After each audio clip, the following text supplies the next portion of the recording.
Hello and welcome to episode 13 of the And Whatnot podcast.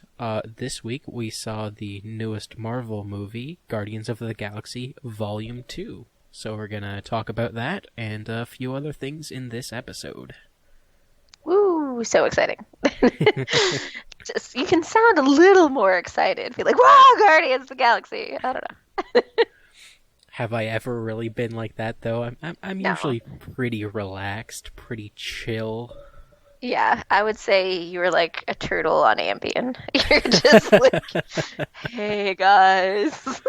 How's it going?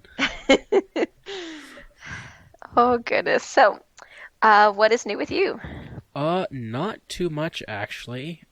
Tax season has finally finished, so I've been able to relax a bit. Only had to work like 2 days last week, which was nice. So you can stop bitching about how much you work like a normal adult human. Yeah, I guess. But now I don't have like things to complain about on every episode, so... Oh, like I don't have any like chips in the house, guys. Like, just complain about something tiny. Oh, I had to like leave the house today to like do something. God, I had to walk all the way to the mailbox. Oh God. Yeah, unfortunately my full-time job is not seasonal, so I am still working all the time, forever, until we get that sweet, sweet advertiser money. That's gonna take some time. I was With our 10 downloads per episode. Yeah. No, I was going through the analytics on like the YouTube version of the podcast the other day. Watch it on YouTube? Pardon? Does anyone watch it on YouTube? Almost nobody. So almost nobody? Is Yeah. that one person or like Well, if you were gonna let me finish, I was going through the analytics, and we have approximately 1 cent of ad revenue on it. wow, I can retire now. Yeah. And I play a couple online games with some people, and one of them does YouTube videos, and he finally got his first like paycheck from it. I was like, oh, if you don't mind me asking, like, how much do you actually need to be able to like withdraw from the account? And he's like, $100, and I'm like, crap, it's gonna take us forever. We're gonna do like 1,000 episodes to get like no money. But because I guess it's based on like I don't really know how it works, but it's based on amount of time watched and all that stuff. So if they're hour episodes, even if someone watches one episode, maybe that's where our 1 cent came from. They actually watched an hour, but I doubt that. They probably clicked on it. They're like, what is this garbage? And turned it off. No, the way that ad revenue on YouTube works is it's based on a thing called CPM, which is basically like the amount of money you get paid per 1,000 views. So, like, it depends on what ads are being shown, which ad bracket you're in. There's a whole bunch of different stuff, but it can range from like $1 per 1,000 views to like $50 per 1,000 views. And so we have not nearly that many views, so we have 1 cent of revenue. That's hilarious. Well, thank you, one person who watched our video one time. It was very helpful on the path to making us wealthy. It's a long path. It's going to be a long time. It's a very long path. You never know. Maybe this one, we just hashtag it the right way. It takes off. It's the dream, right, man? Yeah. And it's bad because, like, I mean, I listen to so many podcasts, and obviously I like them, and I think the hosts are funny or whatever. I'm like, oh, I wish I was funny, but someone must like it. Yeah. I was actually looking through like the requirements for getting like an Audible like sponsorship, like the like ebooks website. I was like, God. dear God, it's gonna take us like a decade to reach those numbers.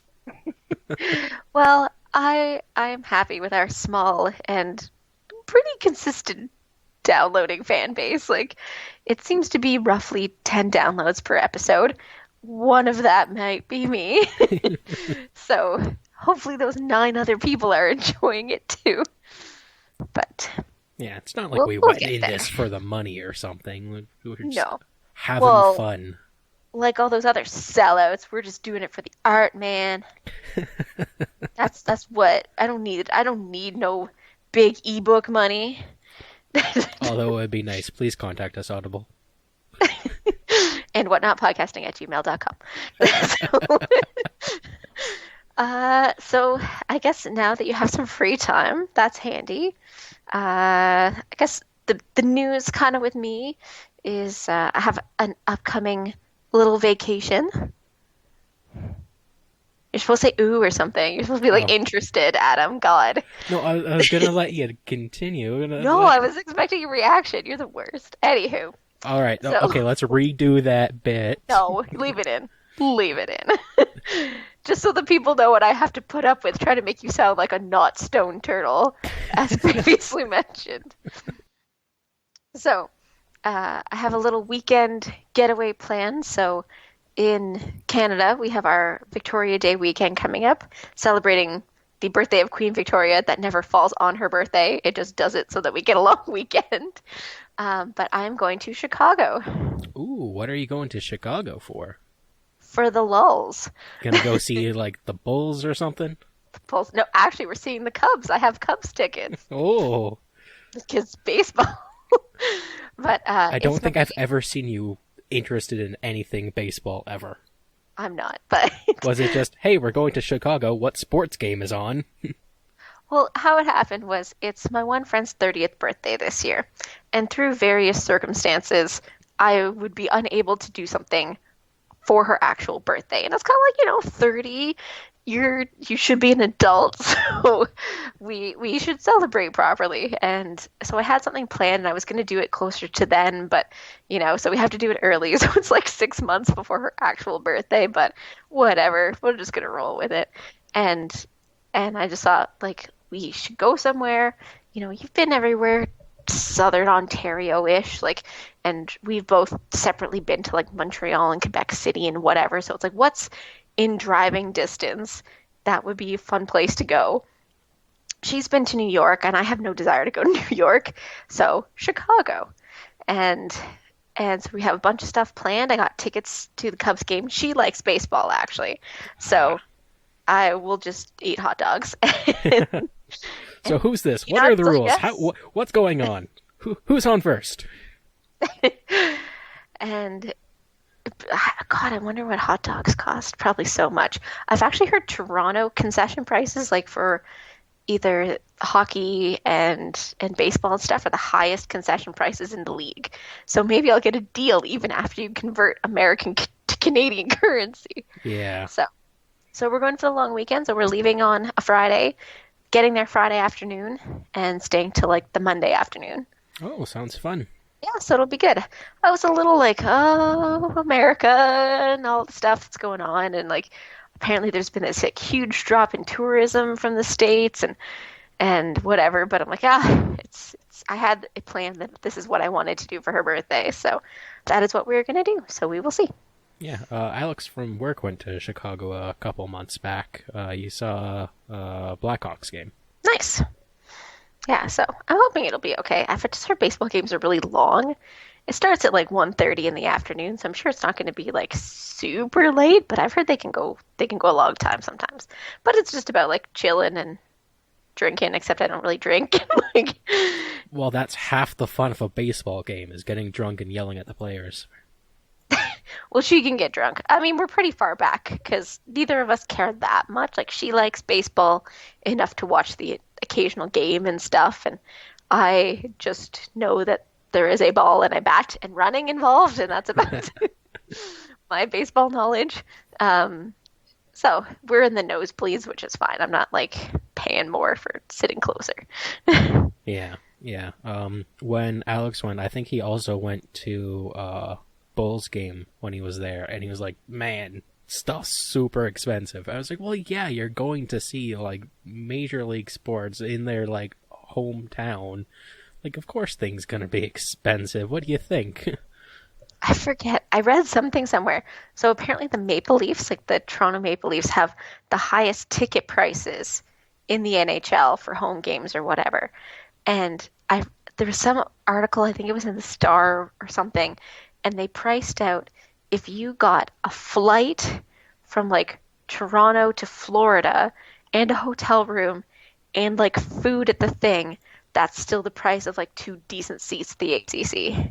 No, that was if you drove to Oh, Detroit, drove to Buffalo. Oh, okay. flew out of Detroit down to Florida, saw one of the games in Florida, it would still be cheaper than getting decent tickets at a Toronto game. Yeah. Like So the crap that's seats at a Toronto game start at like 150. Yeah, it's insane. So that is why I don't like sports. In addition to it's just people getting paid a lot of money to play a game. But anywho, Yeah. A while ago, there was the MLS Cup that was held in Toronto. It's Major League Soccer. And so the two teams that were playing were Toronto and Seattle, and those are my two favorite teams. I was thinking about getting tickets and possibly going with Alex from work, but they sold out within like 20 minutes of going on. I was like, that sucks. Because I was well, at work, get a notification on my phone, hey, they're on sale now, go to a computer, sold out.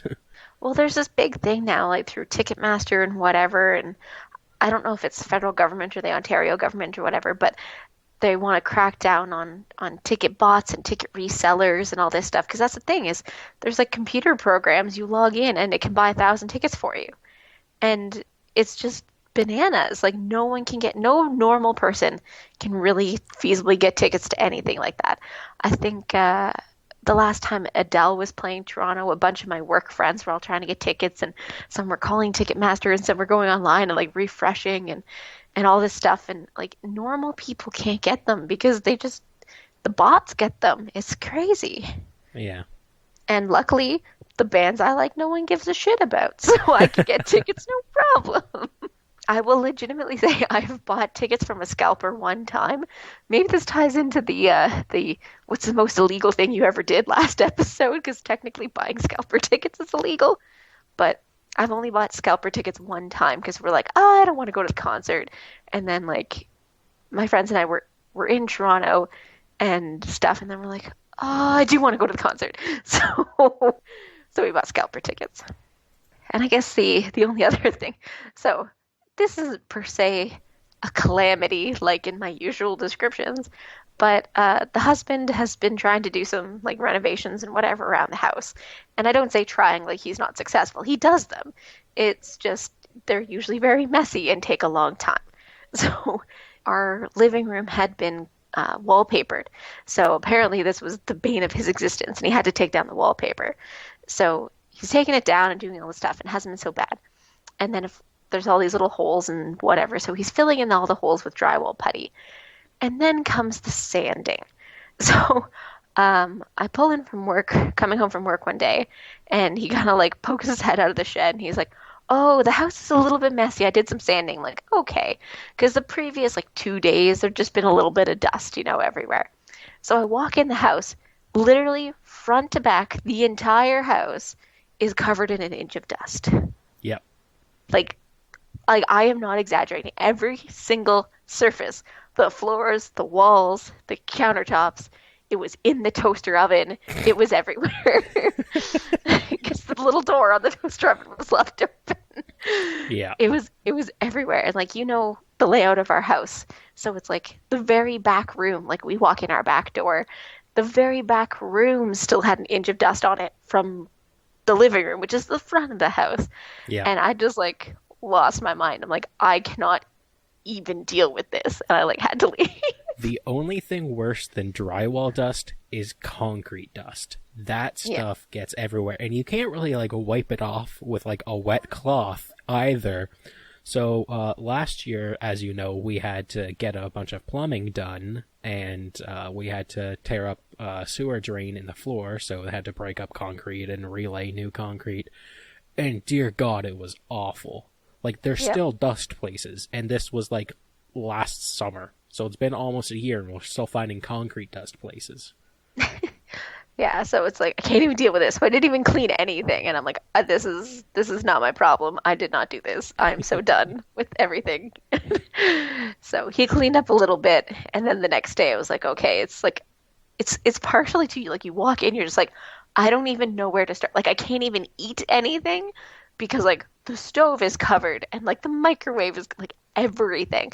And so after he kind of pre-cleaned, I'm like, okay, I can manage this now. So then I finished cleaning the next night, and it's managed. Like there's not much now. It's just on a little bit on the floor in the living room, Hmm. but it's like, oh God, I was like, oh, when is this gonna be done? I can't deal with it. Yeah.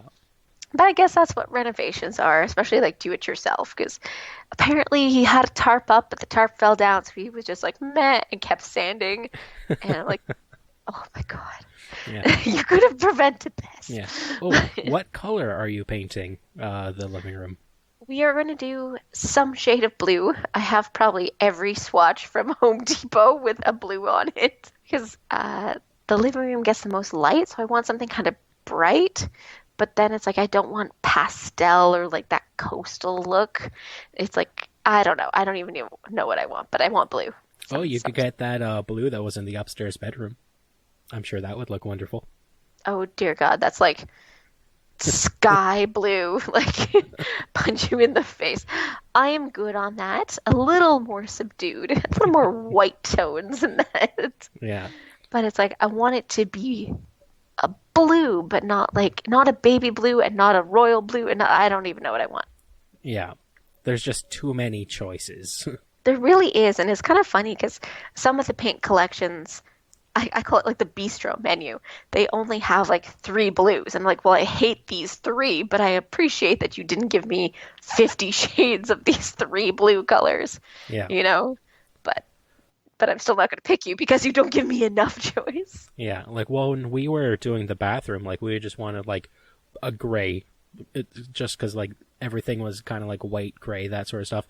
And so we went to Rona, and there was literally, like, 150 different grays and whites. And I'm like, how do people ever choose? And so we were looking them in the store, and we're like, well, let's walk outside and see what it looks like in sunlight. And then, oh, let's walk into the lighting department and flip on one of the lights to see what it looks like under that light.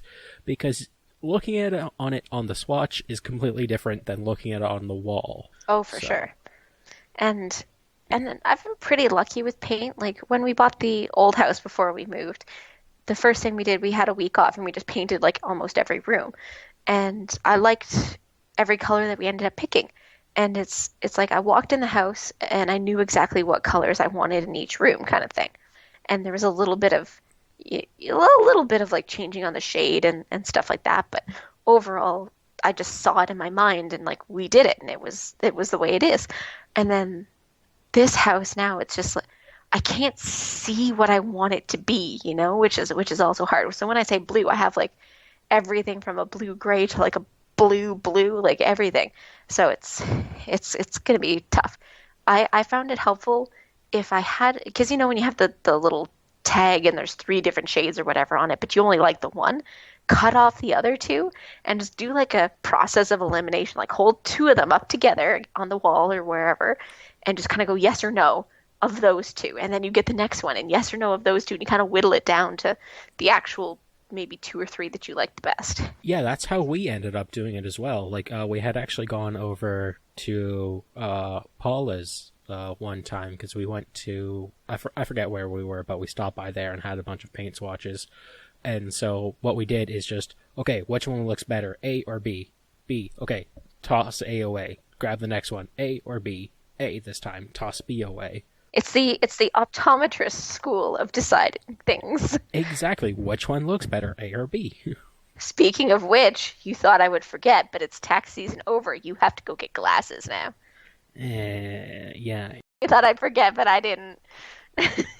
I was waiting to say it, and then we had that perfect segue, because I'm the queen of segues. Yeah, I still need to do that. I will keep asking you until you do it. All right.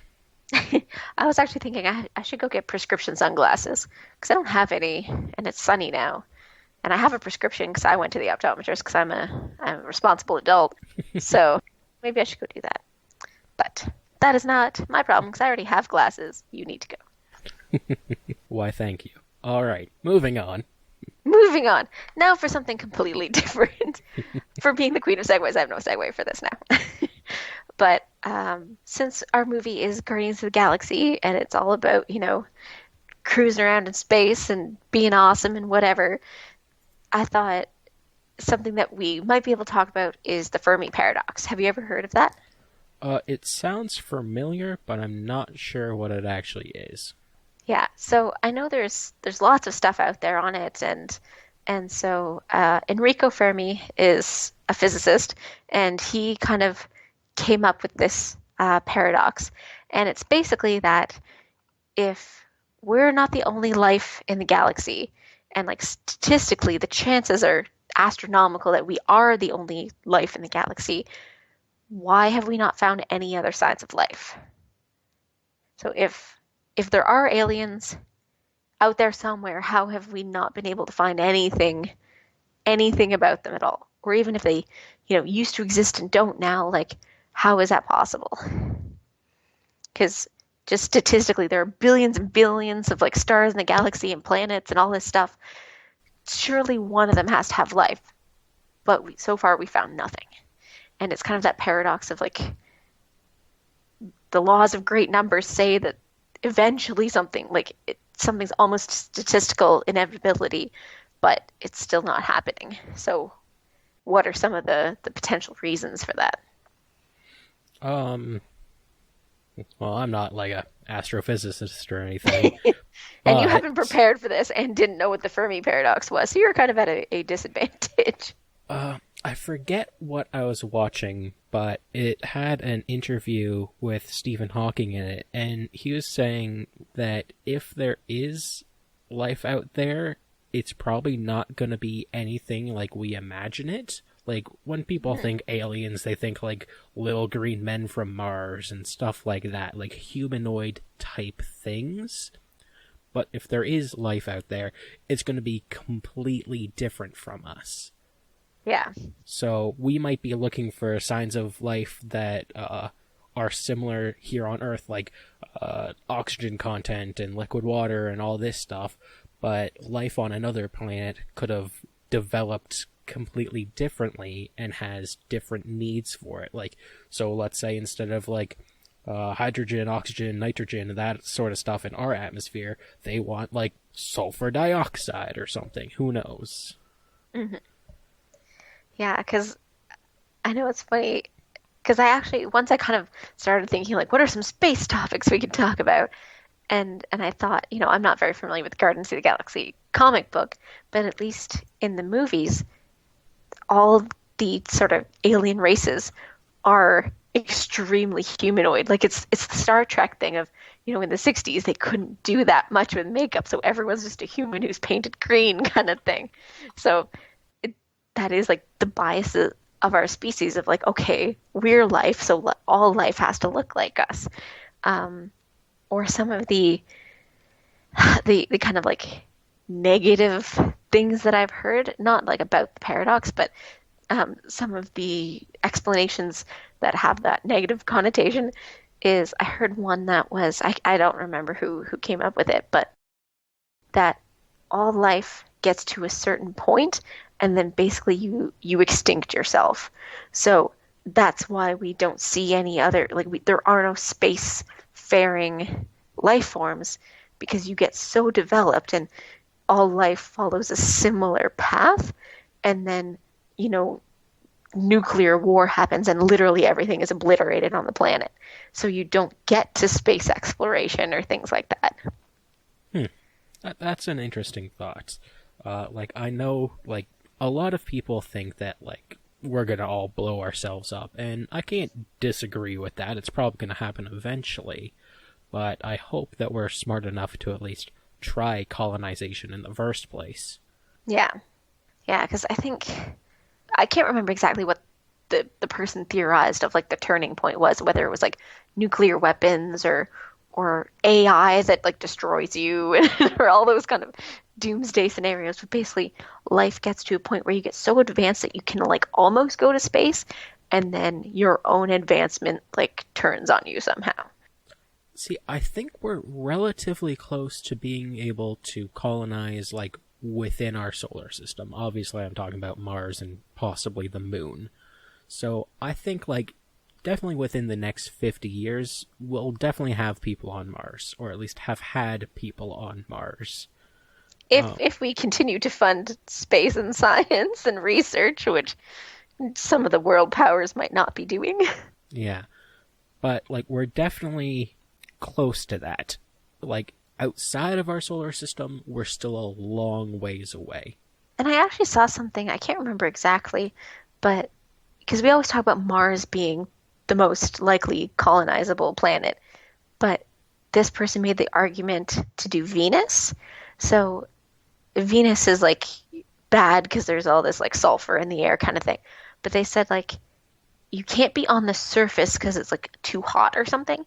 So you build like little kind of cloud cities or something. Like there's a good window in Venus's atmosphere where if you're below the sulfur clouds but like above the Earth's the Venus surface is like a sweet spot. So you just like live in like Jetsons style like kind of pod cities and it'll all be cool. And they were saying like how that's more economical than trying to terraform Mars to give it an atmosphere, because that's half the issue.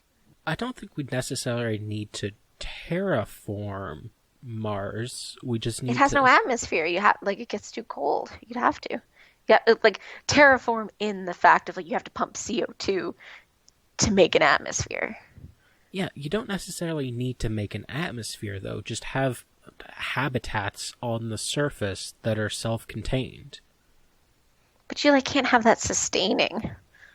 I don't know. I'm not a We're space not colonizer. scientists that deal with No. this sort of stuff. We're not Marsologists or whatever technical term for them are. Is there? I'm sure there is. I should There's Google definitely it. got to be one that's like specific for that. Does Mars have like a cool name? Like I know talking about Venus, I was like Venusian, like the Venusian atmosphere. It's like a Martian? cool.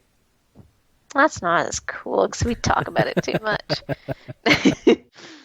What's the word for those things that live on Mars? What could it possibly be? If only there were a handy movie with Matt Damon in it that happened to be named the same thing. You have to admit, Venusian sounds way cooler than Martian. It always reminds me of Venetian blinds, though. So That is true. Martian just sounds better. But yeah, so I hope we don't all implode and blow ourselves up, and that's why no one colonizes anything. Yeah, that'd be nice, not dying horribly, but...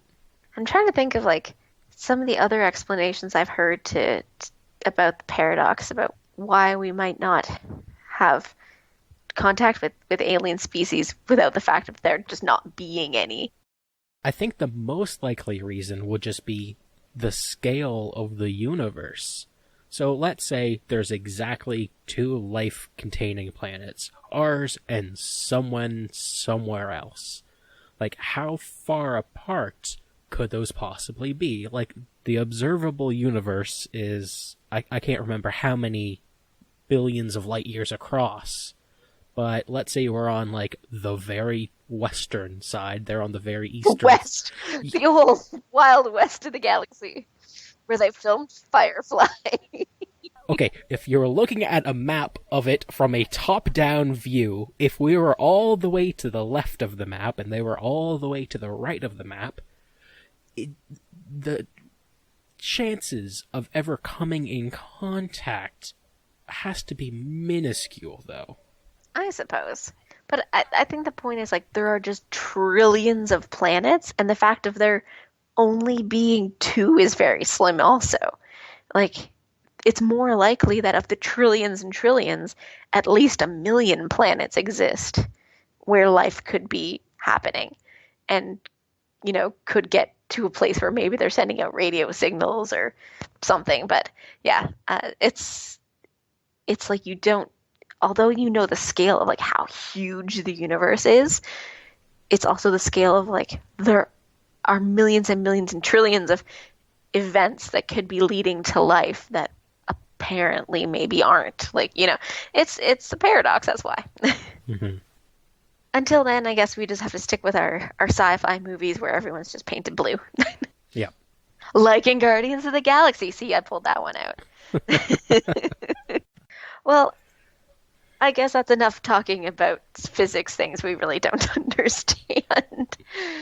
And we will talk about something that we do know, which is movies and Guardians of the Galaxy. All right, so Guardians of the Galaxy Volume 2. We are back with Peter Quill and the gang, and they're out guarding stuff as per their job description.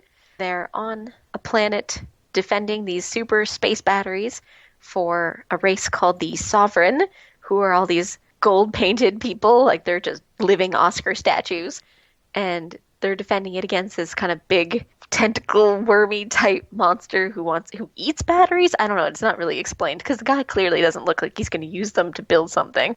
He's going to eat them, I guess. So they successfully defend these batteries, and Rocket just takes them just because he is Rocket. The Sovereign finds out, and they send their whole space fleet after them to get the batteries back. And apparently the Sovereign's really uppity if you offend them, so they've offended them, and that's worse than the stealing. So they pretty much get away because they see, as Rocket says, a little spaceman just evaporate the whole fleet and saves them, so they get away. So the Sovereigns hire Yondu, who is one of the Ravagers that we met in the previous movie. So she hires Yondu to go apprehend the Guardians and bring them back. And while that's all happening, we find out that the little man that saved them is named Ego. And we quickly learn that Ego is Peter Quill's father. And he's what they call a celestial, basically a god. He is an immortal being who can sort of create matter and basically do whatever he wants. So he's like this god. And in the comic books, his name is Ego the Living Planet. So Quill, Gamora, and Drax go to Ego's planet, and he's all like, I love you, son. And Peter's like, oh, I love you too, Dad. And everybody's bringing me down, and they're all this dad drama. So we come to learn that Ego, like many previous, all-powerful beings, have the desire to make everything in the universe a copy of themselves. So we find out that Ego has traveled to all these different planets in the galaxy and planted these like weird space seeds, and eventually the space seeds have to flourish and they take over the planets and everything turns into himself because he kind of is a type of matter sort of thing. But he needs enough power that only two Celestials have. So he is one, and Quill is also one. He's showing Quill his evil plan, and it looks like he sort of brainwashes him. He has like some sort of hypno trance going on. So he's just about to do it, and then he reveals that he was the one who gave Quill's mother cancer in the first one when we saw her die. And so he immediately snaps out of it and just goes on like berserker mode and starts attacking Ego. And then there's a whole epic battle, and there's a lot of other stuff, and everybody's on the planet, and everybody, it's like there's so many characters and like all these different kind of subplots going on. But anyway, so they have this big fight on Ego's planet, and he kind of can like morph and like change the shape of the earth around them and all this stuff. So spoiler alert, they end up winning, and Peter loses his just found magical celestial powers, and Yondu, who's in this fight now too, because he was trying to catch him, and now he has a whole thing, and so spoiler alert, Yondu dies, and then you're like, you were my real dad all along, and blah blah blah, and then they have like a space funeral, and that's kind of the end. And surprisingly, they have like 4 post-credit scenes, because now that's just like, oh God, you have to stay like 20 minutes after the movie, make sure you didn't actually miss anything. It was just black screen for 20 minutes, and then you get rewarded with a tiny tidbit of information. But that I missed a lot of stuff. I pretty much just talked about the main plot, no B or C storylines here. Yeah. But we can dig into that as we go. Yeah. So, overall thoughts. I really enjoyed it. I think I might have liked the original one a little better, but I'd still give this one like an 8.5 or a 9. All right. Well, I guess I have an unpopular opinion incoming. I was disappointed. I was vastly disappointed with this one. And we can kind of go into a comparison of the first and last, but I think it just really suffers from expectations. Like the first one, you know, you had the expectation of Marvel movies are good. I don't think that's a controversial thing to say. You know, if you go to a Marvel movie, you're probably going to have a good time and it's going to be fun. And so going into the first one when you're expecting just good and you get something that's really funny and like the characters are really fresh and like everyone's a great actor and like the soundtrack kicks ass and like all this stuff and it just like piles on and it's like man that was a good movie. Like I loved the first one. And so I tried to have moderate expectations going in. I'm like, well, I'm expecting it to be good. I'm not expecting it to be average. I'm expecting to like it and like hoping, you can never get the same magic as a first one, but I'm expecting to be, I enjoy it. I'm expecting to have fun, Hmm. and just everything in it seemed to let me down. Like I liked the opening sequence. So what was unique about the opening sequence in this one is they're fighting that big space worm monster thing about the batteries, and instead of actually showing you the fight of the monster, you actually stick with a shot of like baby Groot dancing to music. So you see Groot like dancing around and then just like blurred laser fire in the back and like just a monster running around and like they're not showing you what's actually happening. And every once in a while they're like, Groot, get out of the way. And then like one of them gets slapped with a tentacle or something. So they're all trying to like protect Groot because he's just like and like dancing. And I thought like, okay, that is a pretty bold choice for your first shot of the movie of we're just gonna be a tight shot on Groot and you don't get to see any action. And I thought like, okay, they're gonna do stuff differently because obviously the opening of the first one was quite unique as well. And so I'm like, okay, this is good. But I think my main issue, why I was so disappointed, and maybe we can talk about like the different plots and stories going on. Everyone was so melodramatic. Oh my God. Yeah. No one had any like joy in their story arcs. Like here's the character development because the first movie tends to have it easy because you just have to basically introduce everybody, get a little gist of what they're about, and that's it. You don't have to like have as big or satisfying of a character arc. But here are the arcs from my perspective in volume 2. So Peter Quill finds his dad, realizes dad's a big dick, kills his dad without a lot of fanfare. Like it's just kind of like dead. Like okay. Gamora is fighting with Nebula, her adopted sister, because Thanos made them fight each other, and everybody's sad about it. Drax gets like no development except one scene with Mantis, this new like telepathic Japanese lady, and and how about he's still sad about his family dying, which he discussed in the last one. So we have zero character development. Yeah. We just have a remember how I'm sad, and then we have Rocket, who's kind of a dick at the beginning, and like we kind of said like, oh, Rocket just is a dick because he's a dick, but they kind of point out that he's being an extra big dick for no reason and like lashing out at people, and then he like has this little bond with Yondu about how they're the same and they were abandoned and blah blah blah blah, and then like at the end where it's like Peter actually loves Yondu and like he was my real dad and there's like a little flashback of them like playing catch or some bullshit, and I'm like, everybody is sad. Like everybody has daddy issues. Everybody like monologues about how miserable they are. Like that was everybody's story. Like, am I crazy? Yeah. Now that, like I've said before, Now that I like, mention it, I'm right. yeah, but like I've said before, like during it, I'm like, yeah, this is a good movie. But as we start discussing, I'm like, oh yeah, that was kind of that wasn't a great thing, or that was bad. Like, so at the end, like my rating has gone down like a percentage. So It might be different because I expected too much, but I mean, I'll hold up my favorite example of kind of the pantheon of Marvel characters of Captain America. So the first one, it introduced everybody. Everybody figured out what you're all about. And the second one, you actually have like development. He's not a whiny bitch about everything all the time, about everyone he knows is dead. Like he and deals with it. Like, I don't know. It's just everyone seemed mopey. And even like they had a Sylvester Stallone cameo. He plays some other Ravager dude. And Yondu's like, I thought we were friends, man. And he's like, you betrayed us. I'm never gonna have a Ravager funeral for you. You betrayed us. And then you find out later, like, the story behind it. And then they're like, I guess we're gonna have a Ravager funeral for you, man. And then they all have, and I'm like, what the f? And like, there was this, I saw some article, and it was, I think it was James Gunn was saying something like, "Oh yeah, Stallone is like this like daddy figure for Yondu." I'm like, the whole thing should just be called Guardians of the Galaxy: Daddy Issues. In That's space. what it's space daddy issues, and it just seems so unsatisfying.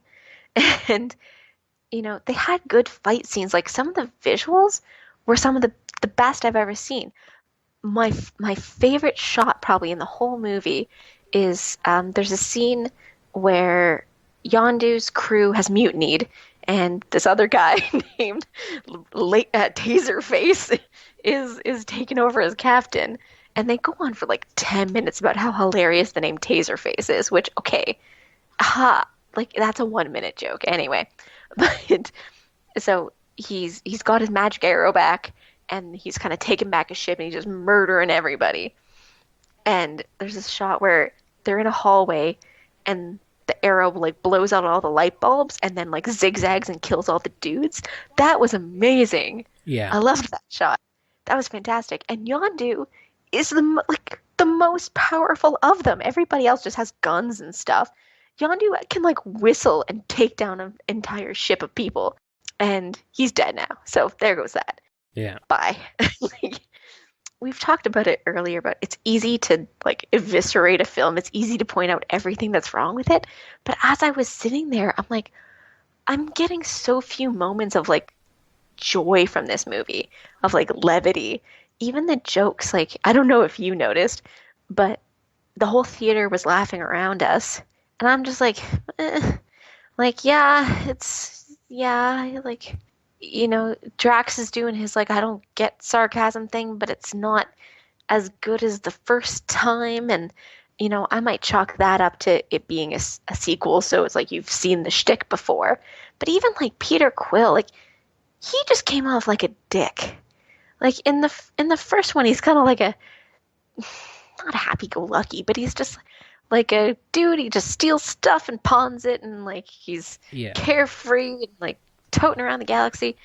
And then in this one, he just seems like a dick. Like, all of his jokes are about, like, I don't know. I just found all of them just unlikable. Mm-hmm. I really hated Baby Groot. Like, every single scene with Baby Groot. And I'm like, oh, dear God, we get it. He's useless at stuff. Please move on. Yeah. Like, there are some funny moments, but most of it's just like, oh god, like when Yondu and Rocket were in like the prison on the ship, and they were like, "Hey Groot, go get this thing," and they spend like 10 minutes being 10 like, minutes on it. "Hey, is this random thing that's not the thing?" And they're like, "No, Groot, you're so silly. That's not the thing. It looks like this." And then he goes back and comes back with a thing that isn't that, and you're like, "Oh, it's not that either." And then he comes back with another thing, and they're like, "Oh no, it's supposed to look like this." I'm like, oh god damn it, move on. Yeah, that was a long scene for nothing. Like, I get maybe doing it 3 times max. You get, like, comedy comes in 3s. You get 3. Yeah. That was like 6. That was too much. And I just couldn't help thinking how much James Gunn's brother is in it. So his brother Sean was Yondu's kind of like right-hand man, the one with like the southern accent. Oh, okay. And so he was kind of funny in the first one because he had like, I'm just gonna guess, he had like 2 lines or whatever, but they were good. So it's like, oh, that guy's funny, and like, good for him. And he was also the CGI stand-in for Rocket. So when they were on set, he would wear like the green leotard suit and like crouch down, and like they would act to him as Rocket. Yeah. So he had a whole big part in it. And it's not that he's bad. It's just like, I found his accent a little annoying because it's obviously fake. And I'm like, oh, it's good that James Gunn's brother is getting some screen time and character development, and hates Yondu, now doesn't hate Yondu because he feels bad that they're going to kill him. Like, what do you think happens in Mutiny? Like, yeah. And like the whole thing with Mantis, like, could you cut her out and literally nothing change? Because I'm thinking that you could just cut her out. Yeah, I'm pretty sure. Because what are her functions? Like, there's that one scene that they had in the trailer where she touches Quill's arm and it's like, oh, you love Gamora, which A, everybody already knows. Like, B, the two people involved already know. Like, and that was obnoxious too, because Drax is like, oh my God, it's your biggest secret, ha ha ha ha, and everyone's laughing. But I'm like, they both already know they like each other. Yeah, the only thing that she actually did was that since she's like an empath, she can also pass on feelings to other people. So Ego was basically using her to like make him sleep. And so at one point during the fight, they're like, hey, you can make him go to sleep now. And so she does, and it delays him like 5 minutes. You could come up with some other contrived thing. Mm-hmm. Like, you find that like his power, like his actual central being is this giant floating brain in the middle of the planet. Do something like you somehow put a rocket on the planet and shook the planet like you do in a skull and it got like a concussion. There you go. Problem solved. Now you don't need Mantis. Like, yeah. I just saved you a paycheck of an actor. Not that like she was bad doing it, but it was unnecessary. Like, and then in the final battle, after she like holds him off for 5 minutes, she gets knocked out and literally doesn't wake up again. Like, literally nothing happens. And what else? What else can I bitch about? And the whole thing with Nebula. So I guess she's back because people liked her from the first one. Like, I'm trying to remember what happened to her at the end of the first one. Did she get away or did she go to space prison? Or I can't really remember what happened. I have no idea. I can't really remember the first movie that well. And I feel she like falls off. She like falls. Her like arm breaks or something. And she just like does the Wilhelm scream and like falls off something, I think. I don't know. And it's like implied she dies, but I guess she doesn't. And somehow like the golden people get her, and like that's their sort of payment for saving the batteries was release of Nebula for the bounty or something. I don't know. But it's, you know, that whole thing, and she's just like every turn she's trying to kill Gamora, and like their whole arc is like, I just wanted to be sisters, but he's making us fight to the death, and you just wanted to win. I'm like, no, she didn't want to die. Like, it's like, I don't know. I guess. Yeah. Almost none of the arcs make sense to me. And I kind of liked the reveal that it was Ego who killed Quill's mother. I mean, by the time he gets to revealing his plan, you can kind of figure it out. I almost wish he would have been a good guy for longer, you know? Mm-hmm. Like, we all knew who Kurt Russell was playing, like, in the casting and all that stuff. You knew he was Ego, and you know Ego is Quill's dad. So I like that they didn't spend a lot of time at the beginning of the movie still like, oh, who's his dad? Oh, who's this Ego fellow? And they just jumped right into, yeah, I'm your dad. So that felt a little anticlimactic, simply because we all knew it anyway. Yeah. But then, like, he's like, good guy, good guy, good guy, good guy. And, like, 10 minutes before the end, he's like, and here's my evil genocide plan. It's like, oh, that's what it was about? Like, I almost wish they had a different bad guy for this movie. Let Quill have his powers for a movie and, like, do all this stuff and make Ego the bad guy in the third one. Yeah. That's what I would have done. See, the problem with Ego is that if he just wouldn't have told Quill that he gave his mother cancer, everything would be fine for his plan. It would have just gone on ahead, but he had to say that. And there you go. There's your downfall. You told him the one thing you shouldn't have told him. Yeah, pretty much. I mean, I think he was well acted. Like, I think Kurt Russell was a great pick for it. And it just seems like even as soon as Quill found out and he, like, shot him with his laser blaster and he, like, half disintegrated, and then they totally ripped off the whole thing from Dr. Manhattan from The Watchmen, where he, like, rebuilds himself from the skeleton and then the bones and the muscles and stuff, and he's glowing blue. I'm like, you couldn't even pick a different color. Like, it's literally Dr. Manhattan. Like, but so he's like rebuilding himself, and then he gets like instantly angry, and I think that was like that was a part where I was like, now we're moving too fast because he's as old as the universe itself. He's saying how lonely he is, and he's been waiting, and then we find out that he's kind of traveled to all these other planets and had children with all these other people, and none of the other children that he had turned out to be a celestial, like have the powers. It's only been Quill, which we were just talking about like the theory of large numbers. Do you know how many skulls were in that pile? Like 1,000 skulls. Like, are you telling me out of 1,000 kids you had, none of them got the like God gene from you? Like, that seems improbable to me. But anyway, Yeah. so he's doing all this. I forgot my point. I just got so mad I forgot my point. But okay, so he's had like let's say 1,000,000 years of trying to make this plan happen, or like even 1,000 years. Oh, it's and even just longer than that, like millions and millions of years. But who knows? And who knows how long the plan has actually been in action? But anyway, so he's saying all this, and like, friends don't matter and love doesn't matter because you just outlive it all. Like, you have to let go of your friends and stuff like that. But then he shoots him, and he just instantly like a rage monster.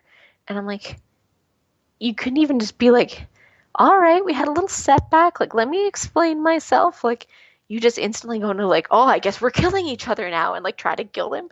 And Yeah. it's like, you literally waited for, say, a millennia to get a child that has this ability, and you're just like, all right, let's flip out. Like, you just go instant supernova on him.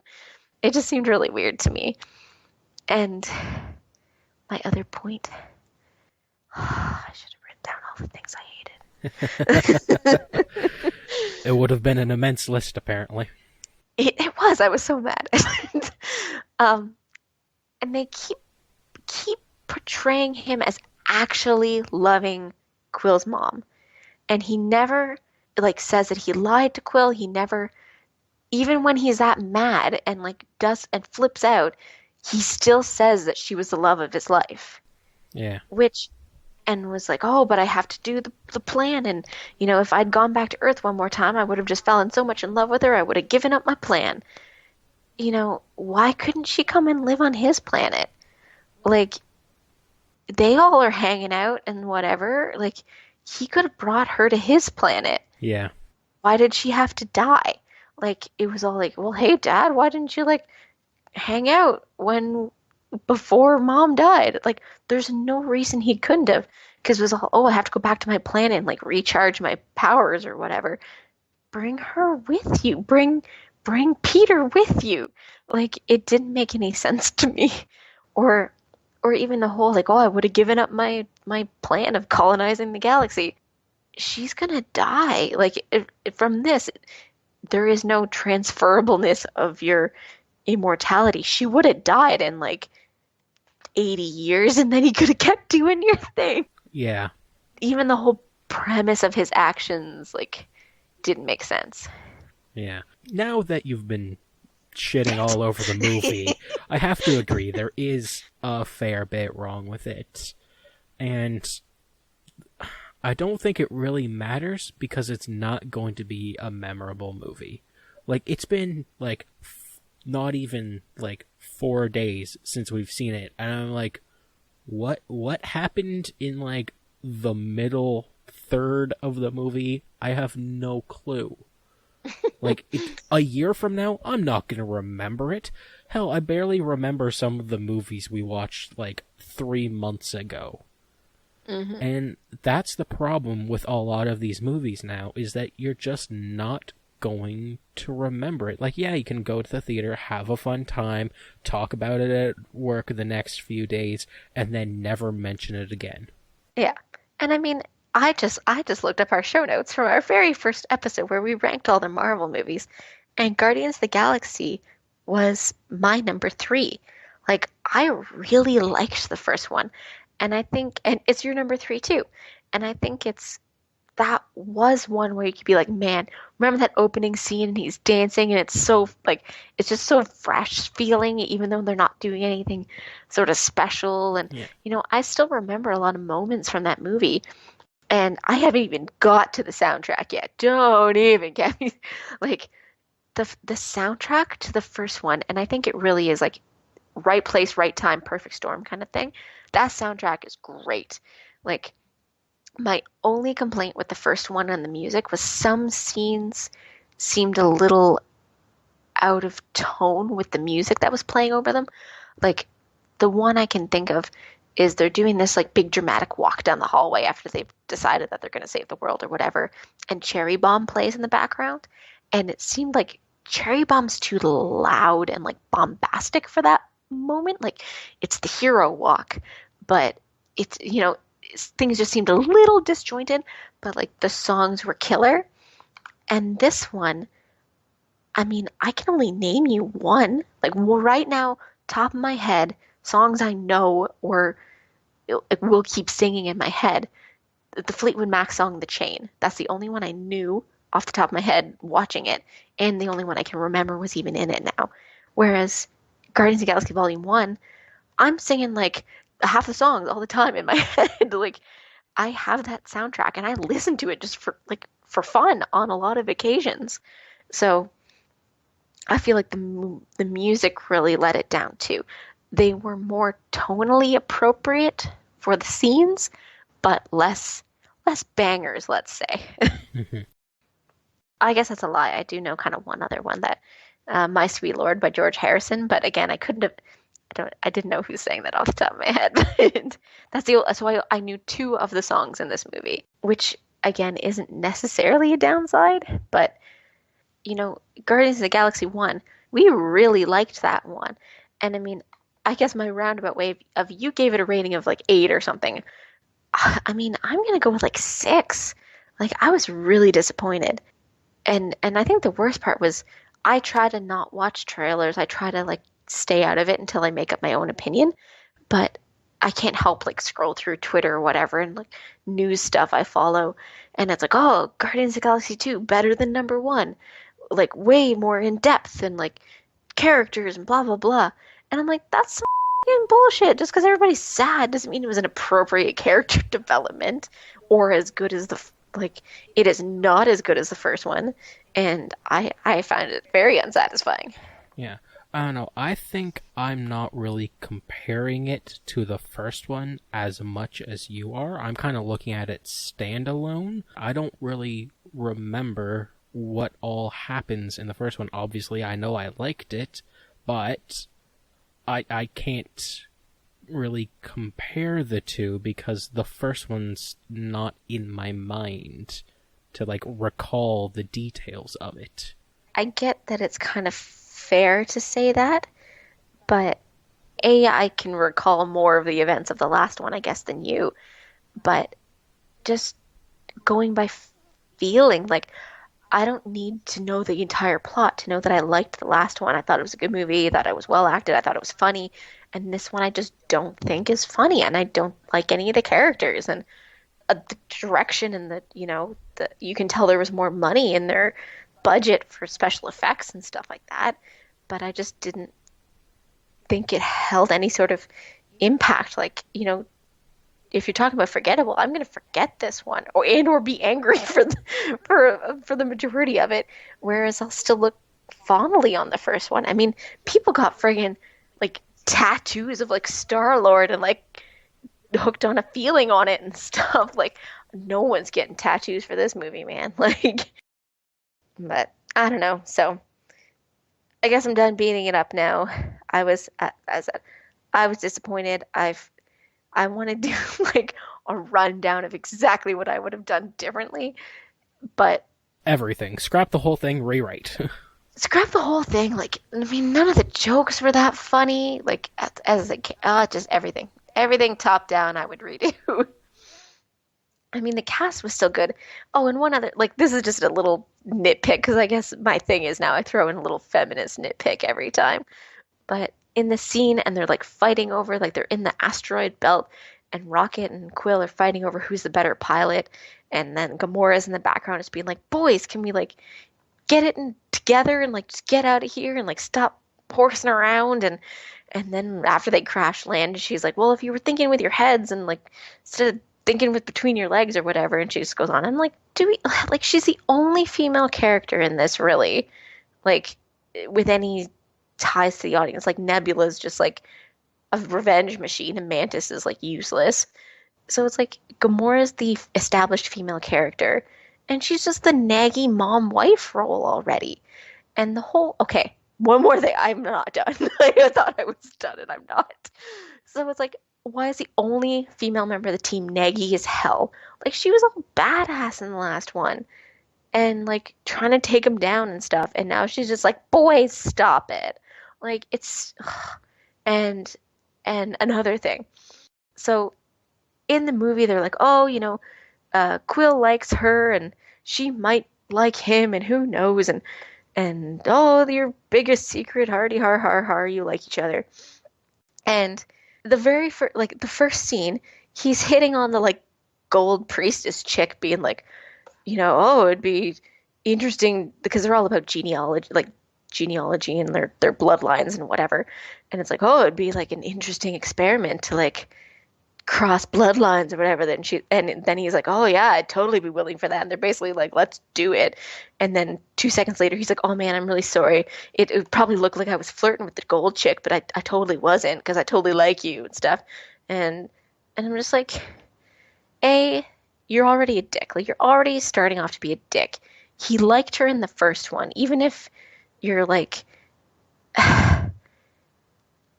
here's a pro tip, guys. If you're ever trying to like get with a friend or a girl or anybody, don't literally ask to like the first chick you see in front of her.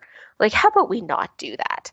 And then the whole thing of, oh well, Sam and Diane from Cheers and whatever, and they're like alluding to this will they, won't they love story. I'm like, just because you point out you're doing a cliche doesn't mean you're not doing the cliche. Like I said in my last one, I don't know if you cut it out or not, but I bitched about like Castle and that whole thing of like, there is literally no reason in the world that you can't be together. There isn't even a contrived reason. You're just and being stupid. Like everything. Yeah.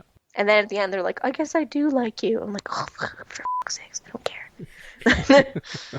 You're gonna have to bleep some stuff. Yes. I was holding back until now. The F-bombs held back till the last 5 minutes. Welcome back to episode 13 of Sonia Swears at Things and Complains.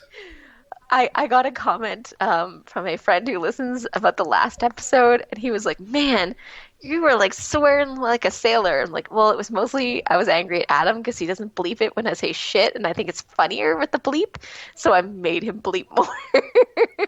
I just didn't hold back on the swears. I didn't actually bleep any shit. I have never bleeped shit. I know you've never bleeped shit, but I want you to, and so I just started dropping F-bombs, so you'd have to bleep something. And you also complain that it takes too long, but it takes 30 seconds to do a bleep or something. But now you're going to have to deal with it. So yeah, I think I'm done. I think my anger has subsided now. Everything is dumb. All development, all character development, everyone's arcs were stupid. They killed off the only competently, like, badass character now, because Yondu's dead. And that went on forever, man. Like, they did nothing to really make us like Yondu until the last 10 seconds of like, oh, he sacrificed himself. And then they had a flashback about how, like, he actually did like Quill. Even in the first one, he was like the main antagonist for a lot of it. It's just, oh God, everything I would rewrite. I think this is the most you've actually ripped into a movie, and yet you I still think so. give it a 6. Well, because it's not bad. Well, according to you, everything in it is shit. All right, fine. I'm going to downgrade it. I just didn't want, like, there's a difference between trying to be good and failing and just being a middling piece of crap.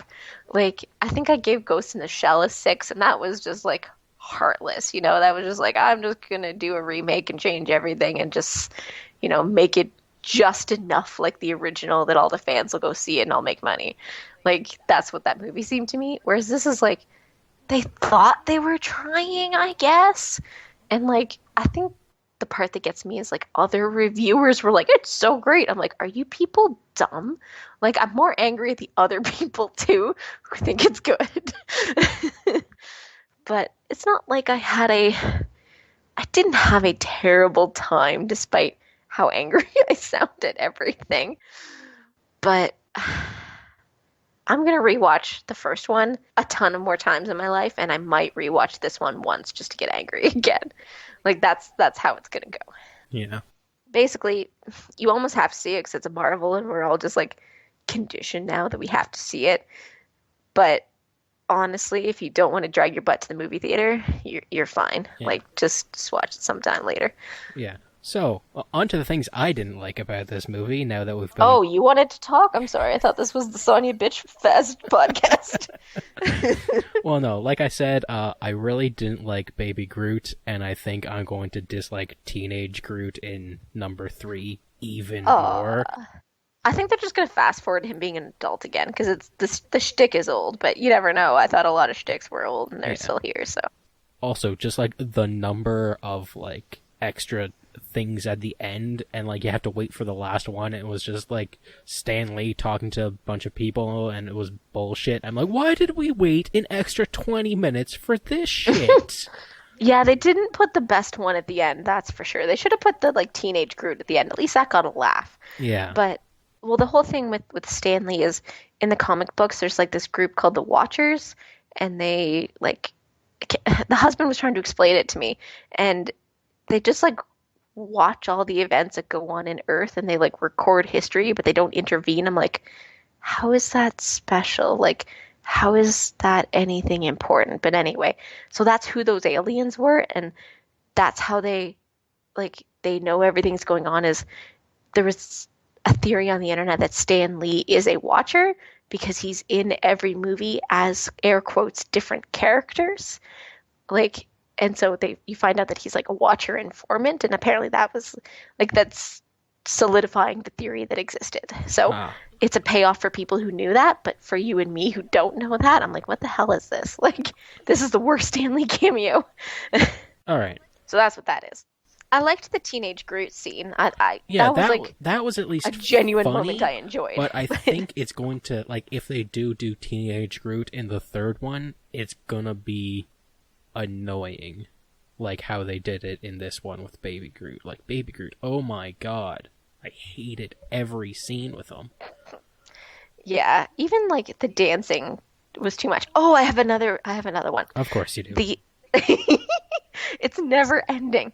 So the fact that they point out the music, the slight fourth wall break in it, like the whole beginning where Baby Groot's dancing, they're fighting the thing in the background. It's all like, oh, Rocket, what are you building? He's like, I'm building speakers so we can listen to music. You like music while we fight? And I'm like, don't do that. Just have him tinkering with a thing. Be like, Rocket, stop that. We need to fight. Go start fighting. Groot finds the cables, plugs them in, starts dancing. You don't need to point out the music. And they do it like 3 or 4 times. The Zune joke, I will take.